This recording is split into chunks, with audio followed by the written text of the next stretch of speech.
are asked to please lock all external doors and vehicles and remain vigilant. Review your surveillance cameras and contact police if you observe anything suspicious.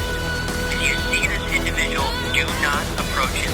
Call 911. Yeah, but although very tight-lipped about this investigation, the U.S. Marshal's Office told me that it has been interviewing Zimmerman's mom.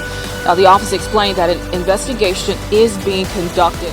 𝑘4, a high-profile bounty hunter and television personality, says he's offering a reward in the search for a missing DeSoto County inmate. An accused killer made the slip right out from under DeSoto County deputies a few days ago, and tonight Sheriff Thomas Tuggle admits he has no idea where fugitive Joshua Zimmerman is. I'm coming with all my might. Hey guys, we are on day 66 of the manhunt for Joshua Zimmerman. Escaped from the DeSoto County Courthouse on June 14th. He was last seen in Memphis, Tennessee on June 15th, and here's what we know. The spree killer slash serial rapist is still at large and likely victimizing people in the regions that he's in. We have an idea of where the escapee is headed toward, and at this point it sounds like it's going to be toward Canada. So with that said, here are the regions to remain on the lookout. These are the primary regions of interest. They include Maryland, Massachusetts, New York, North Carolina, Pennsylvania, and Tennessee. Of those states, these are the three key states to remain extra vigilant out of those three. Out of those three are Massachusetts, Pennsylvania, and Tennessee. You guys have to remain extra vigilant. And now here are the secondary regions of interest. Arkansas, Connecticut, Delaware, which was added yesterday, Florida, Georgia, Mississippi. And then potential routes include Alabama, Illinois, Indiana, Kentucky, Louisiana, Missouri, New Jersey, Ohio, South Carolina, Virginia, West Virginia. So the escapee is from Waterbury, Connecticut, and this all started with the rape of a male. He was doing time for other rapes, other kidnappings, other crimes. He has been in and out of the system since age 6. He started taking medication at the age of 11. And obviously, he's gone on and off of that medicine. His eye colors are said to change before he kills. Meaning, when he is in a fit of rage and he's like in the attempted murders, right? His eye colors changed, which is bizarre. So he gets out of jail for serving however much time he was serving on that stint. And he's charged with raping a male while in prison or county jail. He gets home. And he gets a phone call from a family friend who is close and in with the Waterbury police, who tell him, hey, the DNA came back as you raped a man, and it's now known. What does Zimmerman do? He grabs a gun that he stole from his sister's boyfriend before. He and Kiana go to Houston. Keep in mind, Kiana Mercer was a beautiful girl before Zimmerman got to her and turned her into, essentially, he drained her of her soul. He put her on the street. He beat her half to death for many years. She had like healthy weight on her when they met. She had a full face. He literally drained her and turned her into a whatever. Literally, he killed her years ago when you think about it. With the abuse that she went through, being put on the street, being forced out into the sex trade, Zimmerman is a monster. So he hypnotized, manipulated, tricked Kiana into joining him on that getaway to Houston.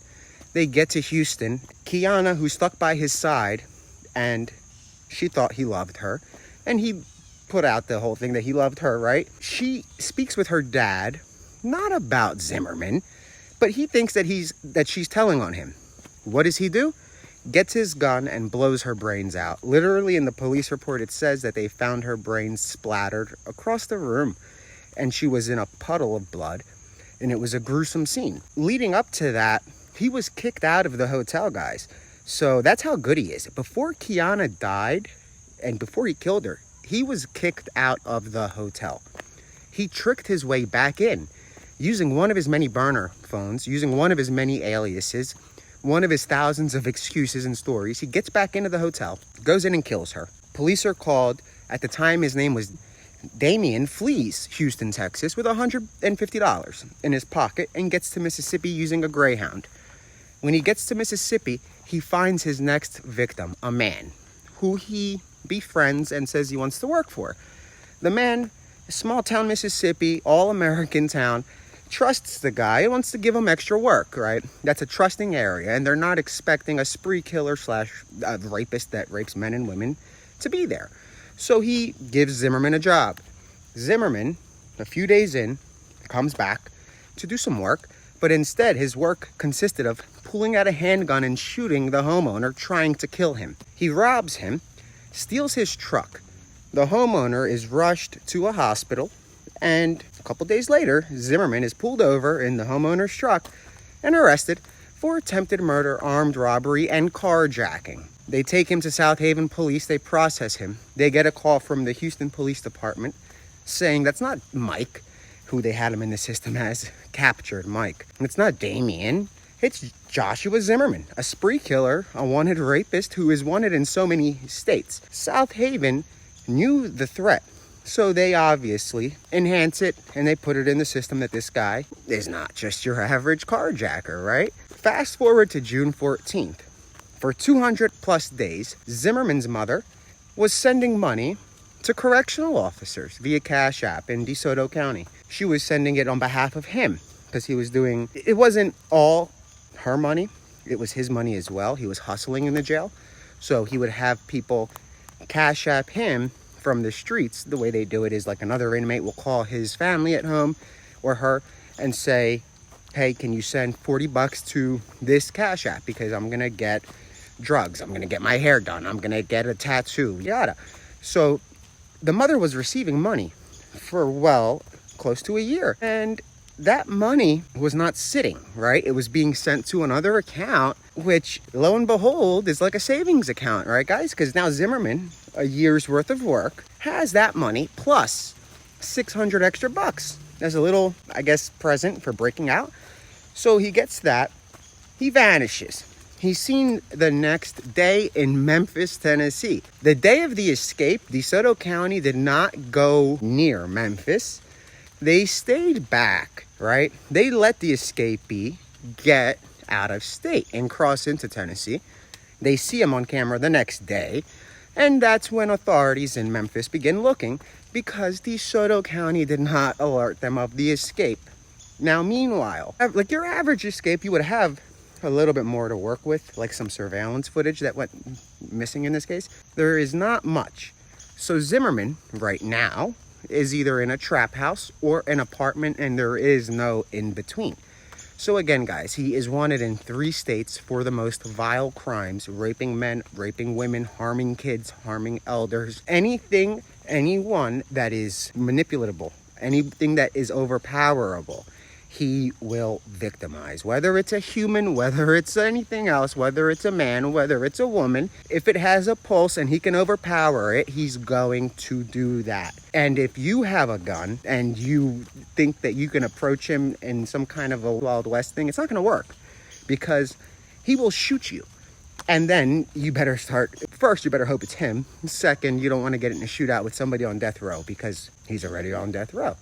He's got nothing to lose. If he kills you and runs, he's not going to get a second, well, no, I guess he would get a second case, but is he going to do time for the first one? Probably not. So that's what we're dealing with. So again, guys, the states to be most vigilant right now are Maryland, Massachusetts, New York, North Carolina, Pennsylvania, Tennessee. Secondary regions of interest are Arkansas, Connecticut, Delaware, Florida, Georgia, Mississippi. Potential routes include Alabama, Illinois, Indiana, Kentucky, Louisiana, Missouri, New Jersey, Ohio, South Carolina, Virginia, and West Virginia. Again, guys, the guy is a monster. He is a vile serial rapist of both genders. He is a murderer. He will kill men. He will kill women. He will rape them both. He will kidnap them both. He has victimized people in his hometown, Waterbury, Connecticut, where this all started, all the way to Houston, everywhere in between, and then all the way to Mississippi and places in between. How do we know that he didn't kill people while he was on the run? We don't. Until he's captured, because essentially we don't. I'm going to leave it at that. So if you see something, say something. Again, remain vigilant, remain cautious. Every tip counts. If you think it could be him, it might be him. I don't care if you're in Maine, Vermont, New Jersey, Memphis, or Texas, or Cali. DM me if there's somebody that looks like the escaped prisoner, so we can alert authorities in the right region, in the right way, to make sure that they check it out. Because if it is him, they need to know before he gets to Canada. There is a chance that the individual will get into Canada, right? Because there's a huge 90-mile opening with no border patrol, no fence, nothing. So remain vigilant. Niagara Falls as well, remain very vigilant up there. Albany, New York, remain vigilant.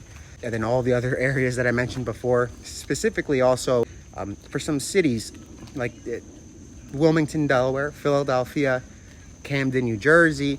You guys remain on the lookout as well. Again, stay vigilant, stay safe, and good luck. Again, guys, he's wanted for rape of a man, rape of a woman, kidnapping, murder, gun charges, carjackings, armed robbery, you name it, he's got it. Unless it's some petty crime, he doesn't commit petty crimes, he only kills.